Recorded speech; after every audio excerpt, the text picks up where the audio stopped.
Lord, no? Pero ang kapahintulutan pa rin ay sa paghahayag pa rin ng salita ng Diyos.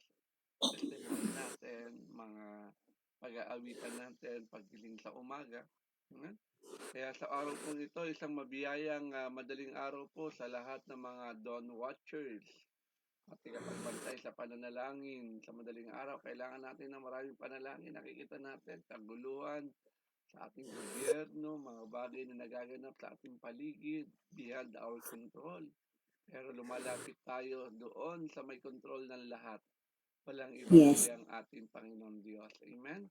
Kaya sa Amen. araw pong ito, sa ubasan po na kung saan dinala tayo ng Diyos, sa ubasan ng Perfect Church Worldwide Ministries Incorporated, gaganap po tayo ng pang-anim na taon at 68 madaling araw na pagbabantay sa pananalangin ng may kasigasigan at kagalakan sa puso. Amen? At gamit po natin ang platform ng Zoom.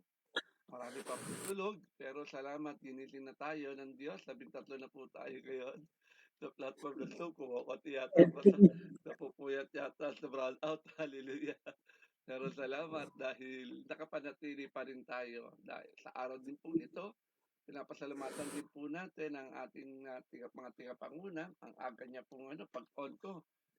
Naka-on siya, amen. Ang ating spiritual director, Bishop Rosem Nasuelo, kasama kay Pastor Glory.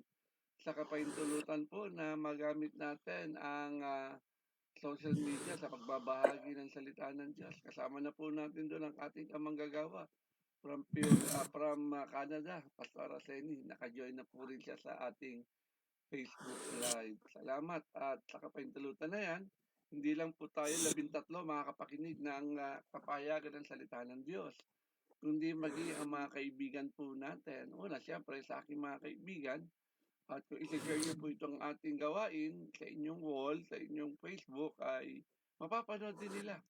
30 days lang po tinatagal ngayon ng ating posting.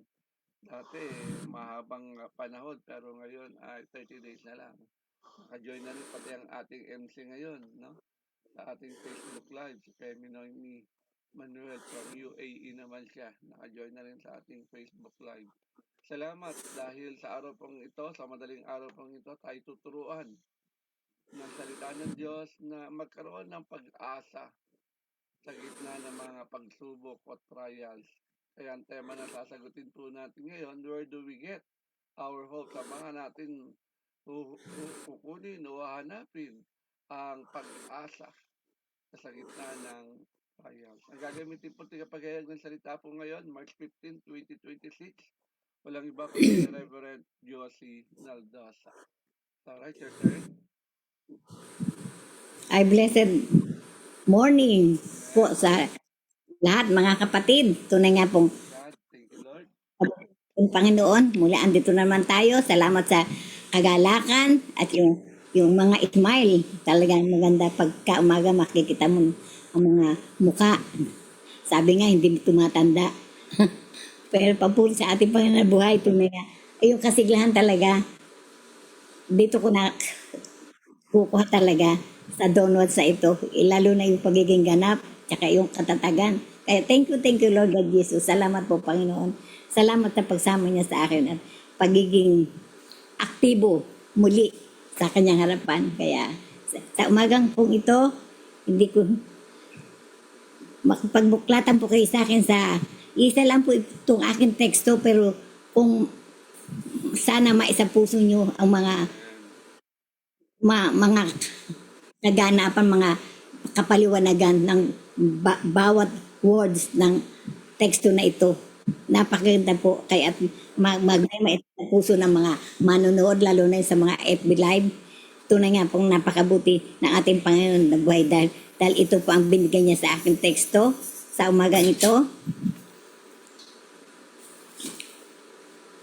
Ipong text, Ephesians 1 verse 3. Basahin po natin. Sama-sama po tayong bumasa. Blessed be the God and Father of our Lord Jesus Christ, who has blessed us with every spiritual blessing in the heavenly places in Christ. Ito sa Tagalog po. Purihin ang Diyos at Ama ng ating Panginoong Hesukristo. Pinagkalooban niya tayo ng lahat ng pagpapalang espiritual na nagmumula sa langit dahil sa ating pakipag-isa kay Kristo. Type mo lahat tayong mukot manalangin. Our Father God in heaven, Lord Jesus, Holy Spirit, Lord God, salamat po sa umagang ito, sa kagalakan na magkita-kita kami, Lord, sa donos na ito, Lord God Jesus. Tunay nga pong napakabuti mo sa bawat isa sa amin. Salamat sa pagising, Lord God Jesus, at salamat sa kalakasan taglay na pinagkaloob mo na sa bawat isa sa amin, Lord. Tunay nga pong napakabuti mo sa bawat isa sa amin. Napipil po namin yung presence, Lord God Jesus. Samahan mo kami hanggang sa umpisa hanggang sa matapos ito, Lord God Jesus. At ikaw pong makita ng mga kapatiran, Lord. At bago po yun, Lord God Jesus, humingi po muna ako ng kapatawaran sa mga kasalanan aking nagawa. Sinadya man po ito o hindi, Lord. Forgive me, Lord God Jesus. At sa mga taong nakasakit sa akin, nakapagsabi na hindi maganda, Lord God Jesus, pinapatawad Lord Jesus, I forgive them, Lord God. At katulad ng pagpapatawad mo sa akin, Lord God Jesus, buong puso pa ako nagpapasalamat sa umaga ito, Panginoon. Dahil bibigyan mo ako ng pusong dalisay, Ama. Lord, salamat po, Panginoon. At malinis na kaisipan, Panginoon, ang ipagkaloob mo sa akin sa umaga ito. Samahan mo ako, Panginoon, at itago mo ako sa iyong likuran. At ikaw po ang makita ng mga kapatiran at nawa magrema ito akin preaching na ito sa mga makakapakinig, lalo-lalo na sa mga FB Live, Lord God Jesus. At Lord, malakaran nila, Lord God Jesus, na napakabuti po ng iyong mga salita na tunay nga tumitimo sa puso namin, Lord God Jesus, dahil ito nagbibigay ng buhay at pag-asa sa amin, Lord God Jesus. Lord, salamat sa muling pribilehiyo na makapaghayag ng iba ng salita. Isa pong tunay na kagalakan yung makapaghayag ng iba ng salita sa mga oras na ito. Lord, thank you, Lord God Jesus. At Lord, hindi nagpapasalamat na po ako sa gagawin mo sa amin downwards na ito, Panginoon. Alam ko, ikaw ang magbibigay ng kagalakan, katagumpayan, kasiglahan sa mga nakikinig sa lahat namin, Lord God Jesus. Salamat po, Panginoon, at ikaw po umakita mo ng kapatiran at ikaw ang naisa puso nila, Panginoon, sa mga oras na ito. All glory belong to you, Panginoon. At salamat po ng marami. I give glory back to you, Lord. In Jesus' name, Amen. Napakabuti po ng ating Panginoon. Muli, isang pinagpalang umaga sa ating pong mga Don White Church, lalo na kay Bishop Rose at kay Mami Glo, at kay Pastor Alex, Lord God Jesus, na tunay na pong dating dedicated dito sa ating pong ginaganap na ito, Lord. Wala akong masabi, Lord. Pero I give glory back to our Lord Jesus Christ sa mga ginagawa ng ating mga leader, Lord God Jesus. Lalo na yung mga kapastoran na napakaagang dumadalo, yung mga nagtityaga, kahit marami kami sa bilang, pero kakaunti lamang po kami. Kasi yung po talagang tunay na nakasabihan, di po ba? Many are called, but few are chosen, di po ba?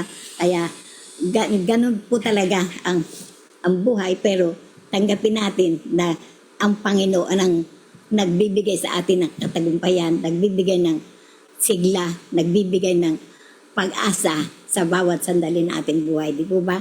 In spite of everything, in all circumstances, pero ang Panginoon ay nandyan sa atin. Hindi niya itinatanggal ang pag-asa sa ating buhay. Kaya, umpisa na po natin itong pong aking topic, Hope in the Middle of Trials. Ang aking pong tema, where do we get our hope in the middle of trials? At yes, alam mo mga kapatid, kung magiging honest lamang tayo, yung madaling magsabi ng God is good, di po ba? Kung honest ka sa sarili mo, di ba? Ako palaging, pag may nagtatanong sa akin, talaga, kumusta na? God is good, di ba? Doing great ang Panginoon sa araw-araw talaga. Ganun ang dapat sa atin.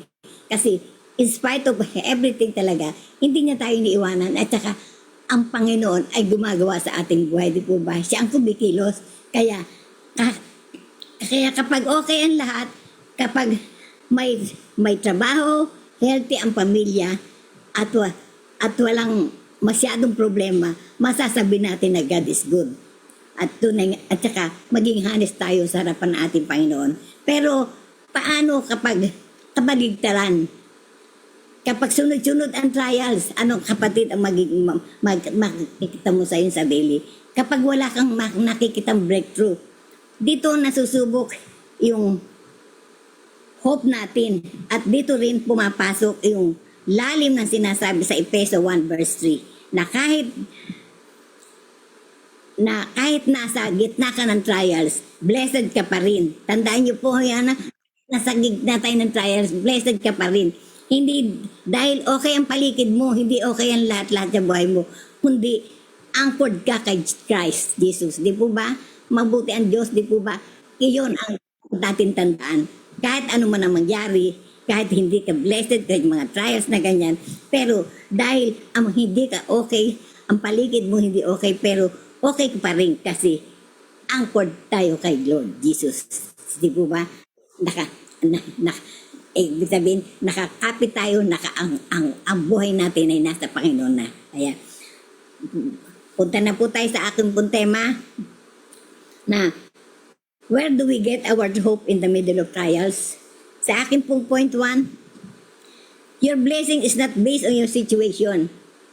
Sa Efeso 1 verse 3, remind us, blessed ka, hindi dahil sa circumstances mo, but because of your position in Christ. Tandaan po ninyo yun ha, hindi dahil sa circumstances na nangyayari sa buhay natin, pero because of your position in God, in Christ. Mga kapatid, ano yung position nyo sa Christ? Alam nyo naman siguro ang posisyon natin sa harapan ng ating Panginoon, di po ba? Kaya yung alam mo ang posisyon mo sa harapan ni Lord Jesus, naka-anchored ka sa Kanya, blessed ka pa rin, Panginoon. Blessed ka pa rin, kapatid. Kaya hindi ka dapat question sa harapan ng ating Panginoon. We are fully blessed, in spiritual blessed sa harapan ng ating Panginoon. Minsan kasi ganito tayo yung ganito na tayo mag-isip, Lord, blessed ba ako? Bakit ganitong nangyayari sa akin? Hindi ako nagtatanong na gano'n. Pero nagpapatayin ko na lamang ako sa ating Panginoong buhay. Pero ang totoo, hindi nagbabago ang blessing mo. Kahit hindi nagbabago ang sitwasyon mo, kapatid. Hindi nagbabago. Kahit ang sitwasyon mo ay gano'n pa rin. Sa James 1 verse 2 to 3, basahin po natin. Consider it pure joy, my brothers and sisters, whenever you face trials, because you know that the testing of your faith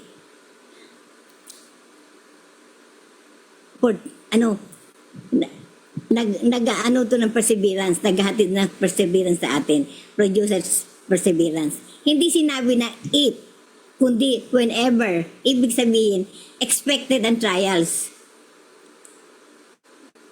But hindi ibig sabihin, wala ka ng blessing.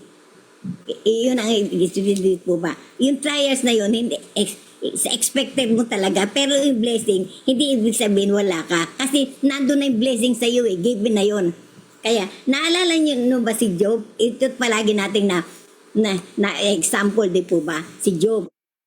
Palagi yan, ilang beses na sa mga preaching, palagi nababanggit si Job. Bakit kaya? Kasi si Job, napakabuti niya. Ni minsan di siya nag-complain, di po ba? At saka, etong nangyari sa kanya, isang araw, okay ang lahat. May pamilya, kayamanan, maayos ang buhay. Tapos biglang isang sunod-sunod na pagkawala. Nawalan siya ng ari-arian, mga anak at pati kalusugan niya.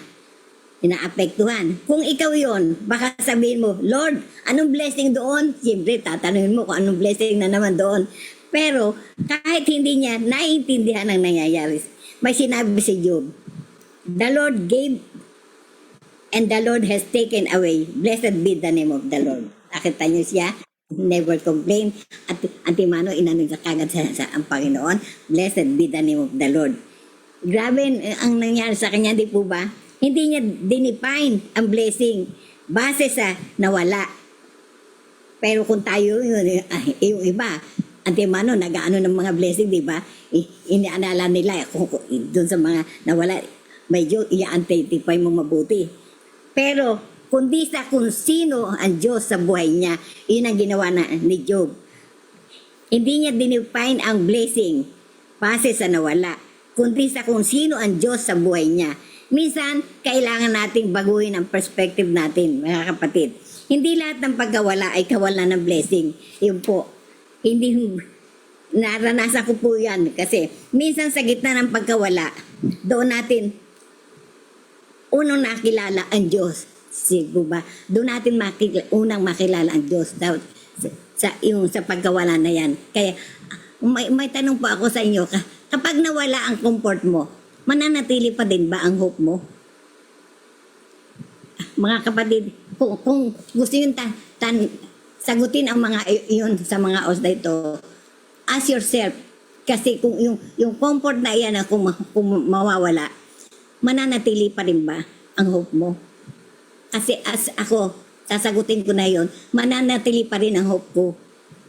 Dahil kahit nawala yung comfort na yan, mananatili at mananatili dahil ako naka-anchored sa ating Panginoon na buhay. Dahil yung blessing na yan, given na ng ating Panginoon sa atin. Kaya, mabuti ang Diyos sa ginagawa niya sa ating buhay. Kasi itong ginagawa niya sa atin, trials lamang ito eh. In trials na yan, kasi sabi ko nga, diba, there is hope in trials, in the midst of trials. May pag-asa tayo. At yung pag-asa na yan ay nagmumula sa ating Panginoon. Ang pag-asa natin ay ang Panginoon. At ginikibin na yan. Kaya hindi tayo dapat mawala ng pag-asa. Ang Panginoon ay pag-asa. Kung punta na po tayo sa aking point 2 na may tema na, where do we get our hope in the middle of trials? Your real blessings are spiritual, not temporary. Tandaan po ninyo, sasabi sa verse, every is spiritual blessing in Christ. Ibig sabihin, hindi lang material, hindi lang panandalian, eternal ang binigay ng Diyos. Tandaan po natin yun na eternal ang binigay ng Diyos. Sa 2 Corinto 4 verse 18, fix our eyes not on what is seen, but in what is unseen. Kasi ang nakikita temporary lang. Pero ang di nakikita eternal. Iyon ang natin, iyon ang ating pakatandaan, mga kapatid. Tingnan po natin si Paul at Silas sa bilangguan. Imagine mo ito, si Paul at Silas. Nagpipreach lang naman sila, pero napunta sila sa kulungan. Binugbog sila, nakakadena, madilim, walang kasiguruhan kung makakalabas pa sila. Kung ikaw yun, baka nagrereklamo ka na. Pero alam mong ginawa nila, they started worshiping. Sa gitna ng sakit, sa gitna ng unfair situation, umaawit sila sa Diyos. Kaya kapatid, magagawa mo ba yung ganoon? Pero mabuti ang Diyos, di po ba? Kasi alam nila kung anong gagawin sa kanila ng Panginoon. At saka yung may pag-asa sila sa harap ng Panginoon. Umaasa sila na talaga pag sila umawit at saka hindi sila nagrereklamo, patuloy lamang silang mag-preach, mag-pray, mag-aawitan. Alam ko gagaw at kikilos ang ating Panginoon ng buhay. Hindi sila papabayaan. Kaya nakita nyo ang nangyari. Bakit? Kasi alam nila, kahit nakakulong ang katawan nila, hindi nakakulong ay ang identity nila sa Diyos. At doon dumating ang breakthrough na nagkaroon ng lindol, nabuksan ang kulungan. Nakita nyo ha? Minsan hindi agad binabago ng Diyos ang sitwasyon mo. Pero binabago niya ang puso mo habang nandoon ka. Naranasan ko po yung kapatid. Di po ba yung sitwasyon na nangyari sa amin? Di po ba? Sino makakapagdala ng sitwasyon na ganun? Pero habang nandoon ang sitwasyon na nandoon ako sa sitwasyon na ganoon, naranasan ko na binago ng Diyos ang puso ko. Kaya habang nandoon ako sa sitwasyon na iyon, nanatili ako sa harapan ng ating Panginoon. Hindi ako nag-worry, hindi ako patuloy lamang ako sa ginagawang ganito. Hindi ako nag-worry at nagpatuloy ako sa pag-worship sa ating Panginoon, sa pag-preach na ganito. Hindi ako nag-stop. Nagpatuloy lamang ako. Dahil alam ko, yung blessing na yan, ay spiritual na yan, ay given na yan sa ating Panginoon. At saka, alam ko, ay may pag-asa na binibigyan ang ating Panginoon sa bawat sitwasyon na ganito. Kaya, papuro sa ating Panginoon buhay, hindi niya ako pinabayaan. Kaya, nandito ako lively na at fully recovered na sa sitwasyon na yun na nakaraan. Papuro sa ating Panginoon, tunay nga po, napakabuti ng ginagawa ng ating Panginoon sa aking buhay. Kaya ngayon tatanungin ko rin kayo ba mga kapatid, makakapag-worship ba kayo sa harapan ng ating Panginoon kahit nasasaktan kayo? Ayun naman, tinatanong ko naman kayo. Kaya, can you still worship even when you're hurting? Pwede. Magpatuloy lamang tayo dahil yung pag-worship natin sa ating Panginoon, yung pinakapagbibigay sa atin ng kaligayahan, kaliguran sa ating Panginoon buhay. At saka, we have to please God. Hindi dapat ma-please ang ating sarili. Ang Panginoon ang ating ma-please kayo. We have mag-worship tayo sa Kanya, tuloy lamang ang buhay. Sabi ko nga, laban lang, kailang malalagpasan natin ito dahil sa in the middle of the trials, may hope, may pag-asa. Yung pag-asang yun ay alam natin kung sino. Si Lord ang pag-asa natin. Kaya, Lord, thank you Lord God Jesus sa binigay mo sa akin na pag-asa. Kaya, glory to God. Mabuti po talaga ang Diyos sa nangyari sa buhay namin. Kaya, punta na po tayo sa point 3 sa tema na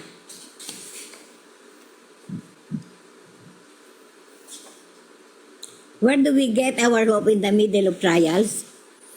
Sa point 3, hope is rooted in who God is. Tandaan po ninyo yun not what you see. Ang tunay na hope, hindi magiging okay din ang lahat.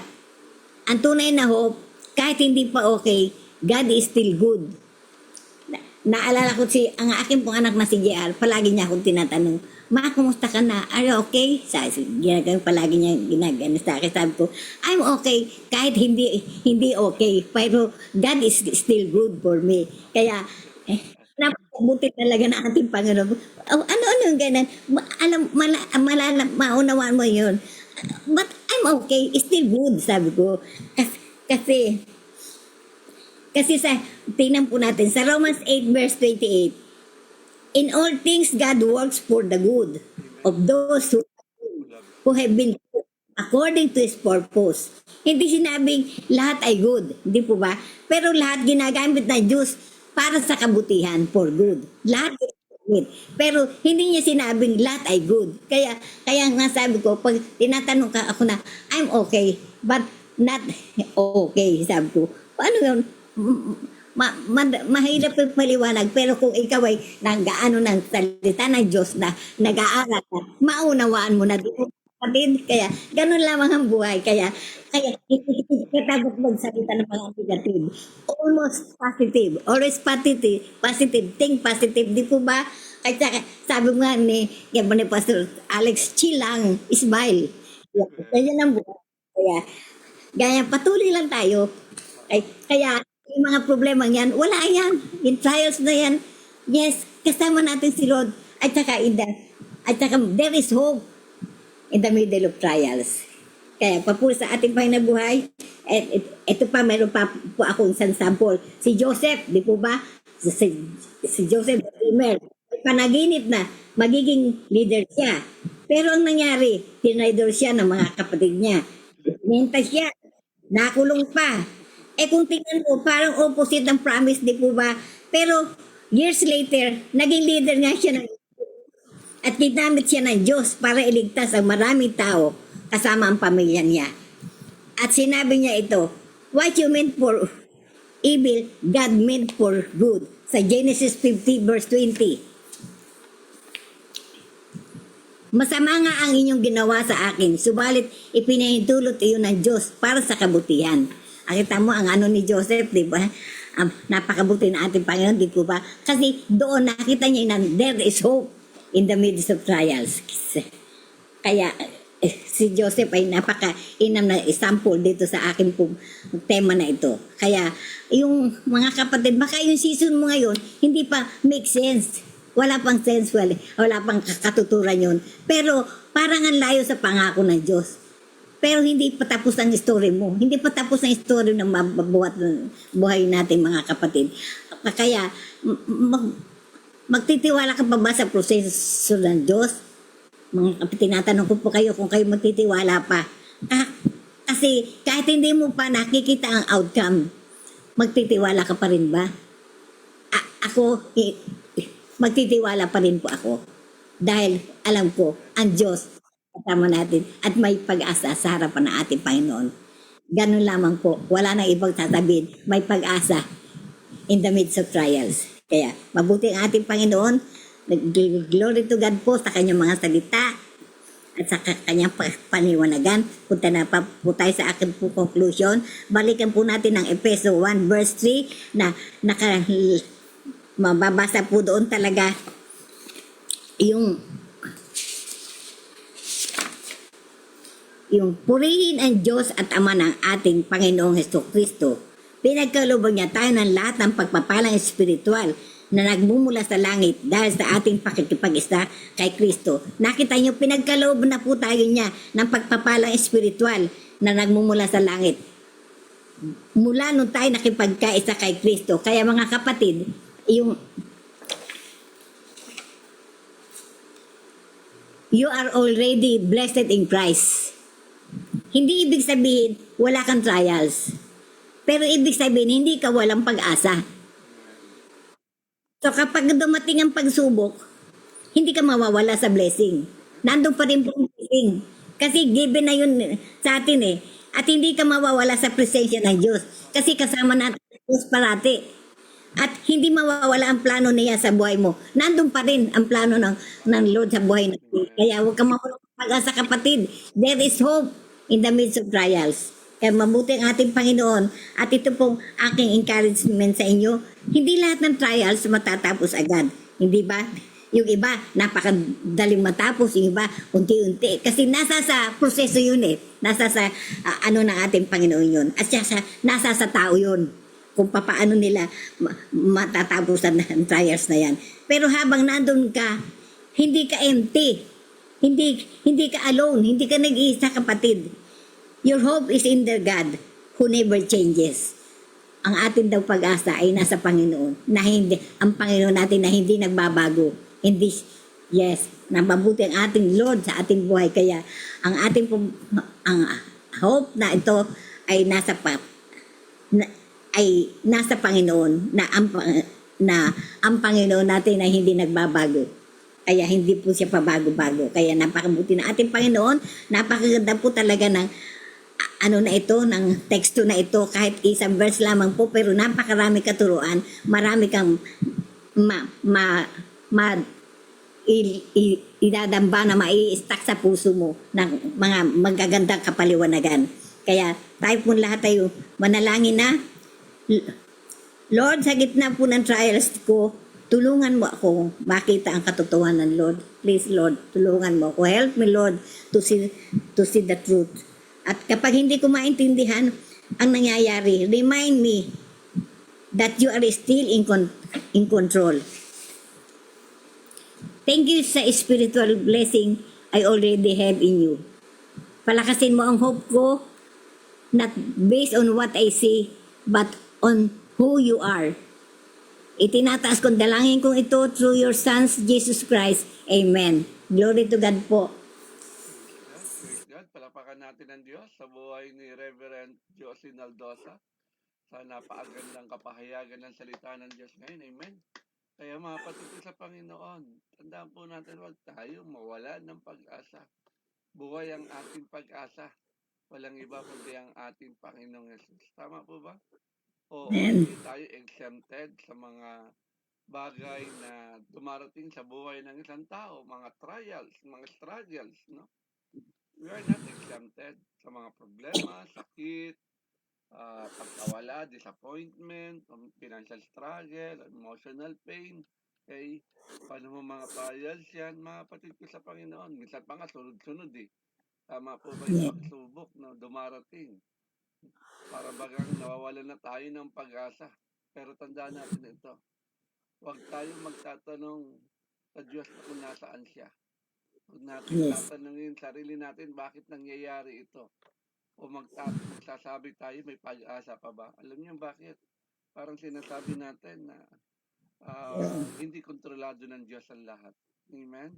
Tandaan po natin bilang mga mananampalataya, bilang mga anak ng Diyos, ang ating hope ay hindi nakadepende sa sitwasyon, sabi ng preacher natin, kundi sa Diyos na hindi nagbabago. Tama po ba? Kaya tinuruan tayo ngayon na kung paano natin makukuha ang pag-asang ito sa gitna ng mga pagsubok. At sinabi sa atin ng ating tigapaghayag ng salita ng Diyos, yung blessing natin ay hindi nakabase sa sitwasyon. Your blessing is not based on your situation. Sabi ng ating tigapaghayag ng salita ng Diyos. Tunay mga kapatid ko sa Panginoon. Yung binigay niya, supporting verse doon, sabi, mga kapatid, magala kayo kapag kayo dumaranas ng iba't ibang uri ng pagsubok. Wow! Sa James chapter 1 verse 2 yung binigay niya supporting verse. Mga kapatid, dito ba masaya na nakakaranas ng trials eh masaya pa rin. Hallelujah. Tama, parang hirap isipin. Tingin nila sa mga mananampalataya, baliw eh. Tama, kung kailan nagkakaroon ng problema, doon pa nagpupuri, doon pa umaawit sa Diyos eh. Pero yun talaga ang realidad. Dahil yan ang tinuturo sa atin ang salita ng Diyos, di ba? Mga Amen. kapatid, magala kayo kapag kayo'y Bakit ka magagala? Tama po ba? Madalas kasi iniisip natin, yung mga pinagpala kapag walang problema, maraming pera, healthy, successful. Kala natin, yun lang yung pagpapala eh. Pero ayon sa salita ng Diyos na narinig natin, no? Okay? Ang blessing ay hindi nakabase sa ating sitwasyon. Maaaring dumaan tayo sa trials, pero blessed pa rin Nandun. tayo. Amen. Dahil kasama natin ang Diyos. Amen? We are blessed. Why? Dahil yung presence ni God, ramdam natin. Ang trials Amen. ay hindi lang sign ng abandonment ng Diyos. Minsan ginagamit niya ito upang palakasin ang Mabago. ating faith, upang hubugin ang ating character, upang Yes. ilapit tayo sa Kanya. Tama po ba? Minsan Amen. talaga nagpipray lang tayo kapag may problema eh. Okay? Kaya kapag nakikita ko dumadami ang nagjo-join sa prayer, parang nakikita ko parang dami yata may problema. Pero pag kokonti, ibig sabihin tayo lang may problema. No, hindi po totoo yun. Tayo nananalangin sa marami namang problema ngayon. Tama po ba mga kapatid ko sa Panginoon? Okay? Salamat sa pribileyo na nagagamit ang ating buhay, mga prayer warriors ng Ubasan ng Prayer Faith Church. Thank Marami you. sa Thank you. atin para bagang naghahanap ng kaagad na solusyon. Pero ayaw naman nila umarap dun sa nagbibigay ng solusyon. Yan, Takot walang sila. iba kundi ang ating Diyos. Gusto lang nila kagad solusyon. Gusto kagad nila blessing. Ay ayaw naman nila umarap sa nagbibigay ng blessing. Gusto mo And mapagpala ka, bumabad ka sa presensya niya. Kung saan may pag-aaral na ginaganap natin, dumako ka roon at matatamo mo ang pagpapala. Kaya tandaan natin mga kapatid ko sa Panginoon, binigyan tayo ng halimbawa ng ating tigapagayag. Sabi niya, kay Job, nakita naman natin. Paano nangyari kay Job? Tama po ba? No? Ang kamayamanan, kanyang mga anak, okay? Nawala mga ito, kanyang kalusugan. Pero kahit dumaan siya sa matinding trials, hindi siya tumalikod sa Diyos. Patuloy siya nagtiwala dahil alam niyang ang Diyos ay makapangyarihan. Our God is a sovereign God at siya ay faithful, siya ay tapat. Kaya pinakita nito, ang tunay na blessing ay hindi nakabase sa material na bagay, kundi sa ating relasyon sa Kanya. Kano ba tayo ka-intimate? Patunayan natin na may relasyon tayo sa Diyos. Gisingan mo yan. Amen. Pahalagahan mo yan. Gisingan mo yan madaling araw. Huwag mong tulugan yan. Amen. At sigurado ako, mararamdaman mo yung sinabi ng Biblia. Pagpapahalaga sa Kanya. Amen. Sabi nila, pinapahalagahan nila ang Diyos. Pero sa simpleng gawain na ganito ay hindi makadalo. Sabi nga ng ating testimony kanina ni Reverend Dr. Tess, pag gusto, may paraan. Pag ayaw, maraming Mara- dahilan. Alam nyo, madaling kumayo. Puro pro bono yan, pro bono. Puro abono yan, pro bono. Amen. Pero salamat. Ang Diyos naman na nagbabalik din naman ng blessing.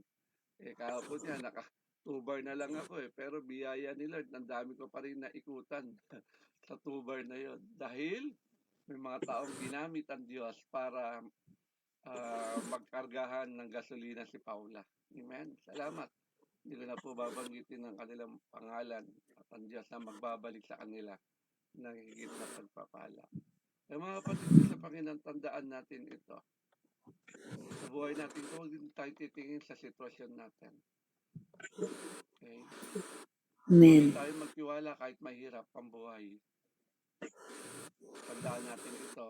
May purpose ang anumang trials na ating nararanasan.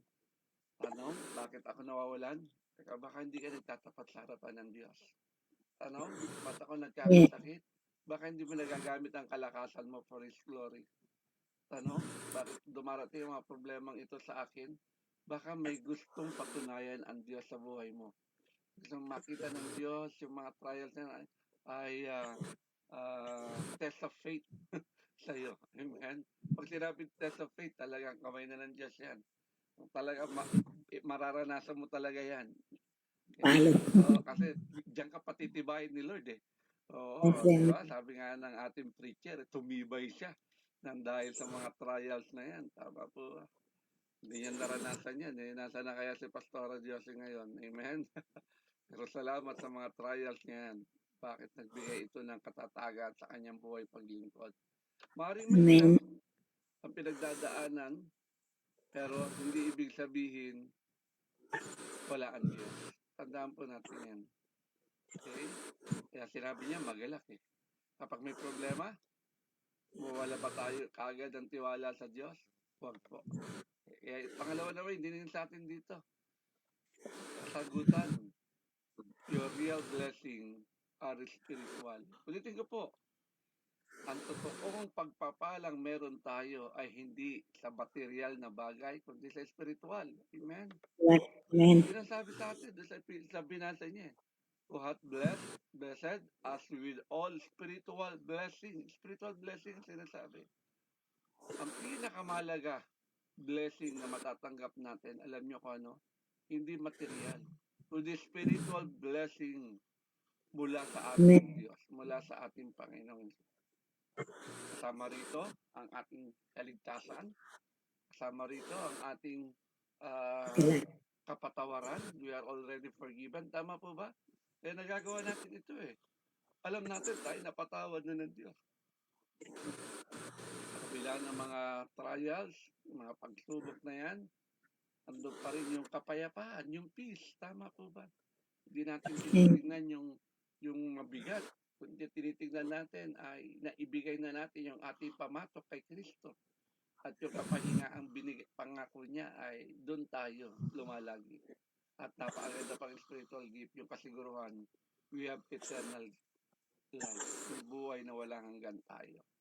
Tama po ba? Ang dami mga spiritual blessing na pwedeng natin sabihin. Yung grace, kahit hindi pa hinihingi, binibigay na ni Lord yung unmerited favor.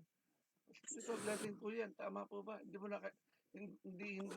mo man hiningi sa yung dasal, pero natatanggap mo. Why? Kasi tiyak meron tayong totoong relasyon sa Kanya. Yung relationship natin sa harapan ng Diyos, napakalaking blessing yan, kapatid. Dahil mapatunayan natin itong ginagawa natin ngayon, di po ba? Nagigising tayo ng ganitong oras for what? Kasi sinasabi natin, I have a relationship with God. I have a genuine relationship to God. Amen? Paano mo sasabihin may relasyon ko sa Diyos ay simpleng bagay lang.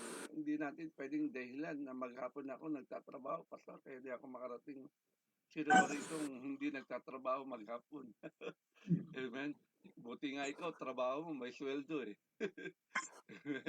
Meron kang monthly na matatanggap, may kukumputin kang sasahurin at ibabudget. Tanungin yung mga pastor natin sa Prayer of Faith Church.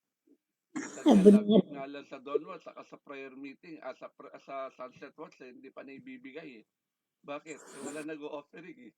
Alam nga, pigain natin yan. Alam nga, i-chat natin, mag-offering kayo para may love gift yung preacher natin. Tama po ba?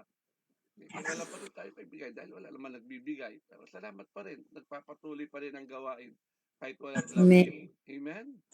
Tama Amen. po ba? Love gift, consideration na lang yan eh. Mas malaki, ano ba naman ibibigay doon sa kayang ibigay ng Diyos? Tama po ba? Barya Amen. lang Amen. yung ating pan-love gift. Pero biyaya pa rin ng ina-appreciate natin yung mga naghayag ng salita ng Diyos kung tayo nakapagbigay. Kaya tandaan natin ito. Okay? Yung trials natin ngayon, ano man yan, ang sabi ng preacher natin, awitan mo lang yan. Parang daw si Paul sa si Silas, di ba narinig natin, example niya yun. Madalas ko rin ginagamit yun eh. Kahit na sila binugbog na, ikinulong, pinahirapan, pero ito Pa. dalawang ito, nagpuri pa Puwas. rin sa Diyos eh. Tama po ba? Magagawa ba natin yan? Awitan pa rin natin siya. Bakit? Kasi doon natin mararamdaman yung kanyang presensya. Dahil ang joy ni Silas at ni Pablo at yung hope nila ay hindi nakabase sa comfort o yung ganda ng kanilang kalagayan, kundi nakabase ito sa relasyon nila kay Kristo. Kaya dito Amen. sila nakakaawit. Kaya ipinapakita sa atin ito ngayon na ang tunay na kayamanan ng isang mananampalataya ay ang kanyang spiritual at eternal. Kaya nga sabi nga, huwag kang tumingin sa mga bagay na panlupa. Sabi nung nakaraang preaching. Tama po ba? Kung tumingin tayo sa mga bagay na panlangit. Okay? Kaya ginagawa na natin ngayon, panlangit ito. Amen? Naniniwala ba tayo? Wala man tayo matanggap na love gift o biyaya sa lupa, pero nakatitiyak tayo. Malaki ang mansion natin sa heaven. Amen? Kaya, Amen. anong gagawin natin? Pahalagaan natin ang ating spiritual growth. Sabi nga ng ating preacher, dito sa lumago sa Downwards Prayer, amen? Sa anim na taon, di man natin siya kasama ng unang mga panahon sa matabing dagat. Pero, nasa na sila ngayon? Ano idadahilan nila? Mahina signal? Akyat ka sa bubong ninyo at doon ka mag, doon ka mag, walang load. E, benta mo TV mo na magka-load ka. Hallelujah. Wala talaga idadahilan eh. Kung gusto mo talaga eh, may paraan eh. Inaantok ka, napuyat ka. Tanungin mo si Femi Noemi, kanina hindi pa natutulog yan. Anong oras na sa kanila? Alas 5 na ng alas 5 na ng midnight na sa kanila ngayon. Tama, alas 12 na ng hating gabi sa kanila. Maghapon pa, gigising pa ng maaga yan. Tama po ba? Marami pa siyang gagawin. Pero kasama natin. Kaya wala tayo, kakatwiro tayo, nakaidlip na nga tayo eh. Nakatulog na nga tayo eh.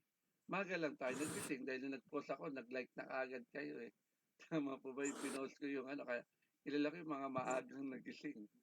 Hallelujah. Kaya mga kapatid ko sa Panginoon, tandaan natin ito.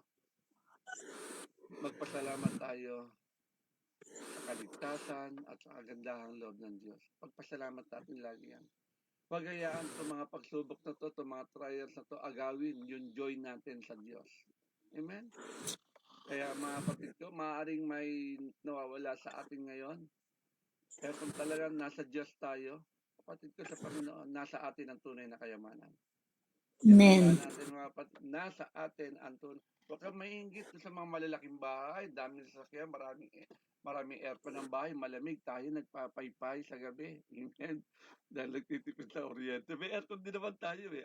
Hindi lang natin masindi dahil sabi ni Baby Noemi, bahala kuryente. Eh dati, kuryente ko lang ganito, ngayon dumoble na eh. Hallelujah. Kaya Doble. talaga, may aircon naman din naman tayo, kaso hindi lang nga natin nasisindi dahil iniisip na natin pambayad natin. Eh. Tama po ba? Pero biyaya pa rin ni Lord yan. Amen? Kaya huwag tayo maingit sa kanila dahil meron tayong masigit na kayamanan. Yung masabi lang natin sa sarili natin ngayon na kasama natin ang Diyos. The rest of the day. Amen? At yung panghuli, sinabi natin, hope is rooted in who God is. Not on what Amen. we see. Hindi ito sa bagay na nakikita natin. Ito yung rooted. Dapat yung pag-asa, dapat rooted kung sino talaga ang Diyos natin. Amen? Amen? Ang pag-asa ng isang mananampalataya ay hindi nakabase sa hindi nakikita niya, kundi nakabase ito doon sa pagkakilala niya sa Diyos, sa karakter ni God. Gaano ba natin kakilala si Lord? Paano makikilala si Lord eh? Oo, nakapagbasa ka naman, pero mas masarap makapakinig ka ng aral. Lalo na aral dito ha, sa ubasan ng Prayer of Faith Church.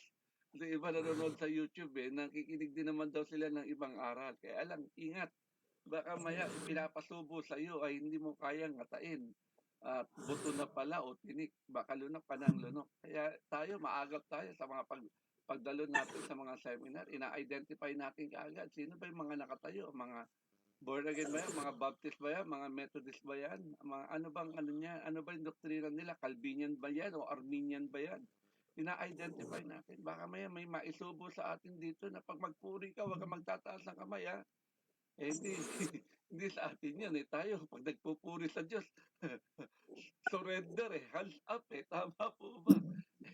May mga ayaw magtaas ng kamay sa harapan ni Lord Tama po. Tayo surrender Amen po ba? Baka maya sabihin lahat naman po pwede naman nakatayo, nakaupo, nakahiga, pwede naman mag-pray Di ba? Naglalaba, pwede mag-pray. Pero sa atin, ang prayer natin, nakaluhod. Amen po ba? Yun ang kultura natin. Hindi tayo nagpipray na nakatayo. Hindi tayo nagpipray na nakaupo. Hindi tayo nagpipray na kung anong position natin. Nagpipray tayong nakaluhod. Why? Yun ang kultura natin sa ubasan ng Prayer Faith Church. Paano pastor kung buhangin yan? Parang doon sa church na hawak ni Pastora Perla. O di bumili siya ng mga basahan. Okay? Yun ang niluluhuran namin. Amen? Bakit? Buhangin kasi. Mas maluwag kami sa labas kaysa doon sa bahay na inuupahan ng simbahan doon Mas ginagamit namin yung harapan. Pero kapag uulan, meron kami papasukan na doon kami sa loob magsisiksikan. At least, no, pag umuulan. Pag hindi naman, katulad ngayon summer, sa labas kami nagagawa. Buhangin. Paano ka luluso, mabato? Dapat may basahan. Kaya sabi ko nga sa inyo, kung gusto, may paraan Kung ayaw, di ba? Alam ka, lumuhod ka sa buhangin. O sa batuhan. Di, kumuha ka ng basahan. Di ba? Doon ka lumuhod. Nung una, hindi basahan yun Yung mga damit na pinaglumaan yun ang niluluhuran namin Yung mga, ang tawag ko, mga ukay-ukay. Na damit yun ang niluluhuran na ngayon, pinaganda Basahan na ngayon. Yung mga basahan hindi naman nagagamit Pinabibili sa palengke yung basahan. Masarap luhuran, malambot na. Hindi katulad mga damit, bumabakat pa rin sa tuhod yung yung bato-bato naluluhuran Pag mga damit-damit, kailangan makapal-kapal yung damit Amen. Kapatid ko sa Panginoon, nakakatuwa. Dahil ganun natin kakilala. Kung baka alam niyo bakit tayo nagdo-Don Juans, alam mo kapatid ko bakit kayo gumigising ng mga sa mga nakikinig ngayon sa Facebook Live kung bakit nakikinig kayo ng aral ngayon. Kasi naniniwala ako, kilala mo na ang Diyos. Opo, ganun mo na kakilala ang Diyos. Kasi kung hindi mo kakilala ang Diyos, hindi ka naman makikinig nito kapahayagan ngayon. Hindi mahalaga sa iyo itong bagay na ito Kaya ang pag-asa natin, rooted talaga kung sino talaga ang Diyos. Ganun tayo. Amen? Bakit may pain? Bakit may delay? May suffering? Alam na natin yung dahilan na yan. Naiintindihan natin Sabi nga ng preacher natin, hindi maintindihan ng kanyang bulsong anak Okay ka lang ba anak? Oo, okay ako kahit hindi okay. Parang preaching yan ni PME ng ating MC Oo. Naalala niyo ba yun? Okay. Yes. Ayun, tapos ulit ang okay. Si Femi Okay. Manuel, preaching niya yan Okay. Kaya mga kapatid ko sa Panginoon, mabuti ang ating Diyos. Tapat siya. Hindi tayo nagkamali sa Kanya. Sa Amen. pagpili. Ang tunay na hope natin ay rooted kanino? Kung Kay sino Lord. ang ating Diyos. Ganun natin siya kilala. Jesus Christ is the same yesterday, today, Forever. and forever. Sabi nga, yung example nga ng ating preacher, si Joseph, the dreamer, tama po ba? Na sa kabila na siya pinagbili ng kanyang mga kapatid, sinabi lang naman niya, pinakita ng Diyos sa kanya Pero nagalit ang kanyang mga kapatid. No? Naging alipin siya, nakulong, nang walang kasalanan. Makikita niyo po yung tindi ng no? Parang wala ng pag-asa Pero nasa proseso pala siya ng Diyos. Pero sa uli, anong nangyari? Siya ang ginamit ng Diyos para maligtas ang maraming tao. Tama po ba? Ang kanyang mga kababayan na dinala niya sa lugar ng Ehipto. Kaya minsan talaga tingin natin pangit, pero at the end of the story, maganda pala. Eh anong gagawin Amen. natin ngayon? Magtiwala tayo sa karakter ng Diyos kahit hindi malinaw ang sitwasyon. Huwag tayong Yes. mawalan ng pag-asa sa gitna ng mga krisis o trial. Continue lang. Walk. Sabi nga doon sa ating banner magkaroon tayo ng matibay na pananampalataya. Okay? Kaya sa oras na to, tandaan natin, ang hope natin ay nasa Diyos. Amen? Saan natin makukuha ang hope? Sabi ng ating preacher, your blessing is not based on your situation. Your real blessing are spiritual. Hope is rooted in who God is, not what you see. Maaaring mahirap ang buhay ngayon, pero tandaan natin, ang ating hope ay hindi nakabase sa pabagong sitwasyon, kundi Amen. sa hindi nagbabagong Diyos. Amen? Hindi sinungaling ng Diyos. Okay, kapag kasama natin ang ating Diyos, ang ating Panginoong Yesus, mayroon tayong buhay na pag-asa. Hindi kayang sirain ng anuman trials o problema ang buhay natin. Muli, palapakan Amen. natin si Lord sa buhay ni Reverend Josie Naldosa na ginamit ng Diyos ng tigapagayag ng kanyang mabuting balita. Kaya binabalik na po natin sa ating MC na hindi pa rin natutulog hanggang ngayon, Pemi Noemi from UAE, United Arab Emirates. Nak, it's your turn. Amen. Pagpala po ba ang buhay ng bawat